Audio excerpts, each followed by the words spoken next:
نبی کریم صلی اللہ علیہ وآلہ وسلم سے سنا، آپ صلی اللہ علیہ وآلہ وسلم فرماتے تھے حلال کھلا ہوا ہے اور حرام بھی کھلا ہوا ہے، اور ان دونوں کے درمیان بعض چیزیں شبہ کی ہیں، یعنی شک کی ہیں، جن کو بہت لوگ نہیں جانتے کہ حلال ہے یا حرام۔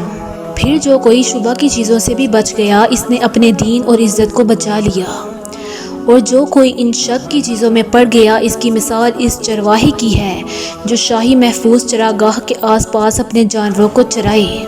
وہ قریب ہے کہ کبھی اس چراگاہ کے اندر گھس جائے اور شاہی مجرم قرار پائے۔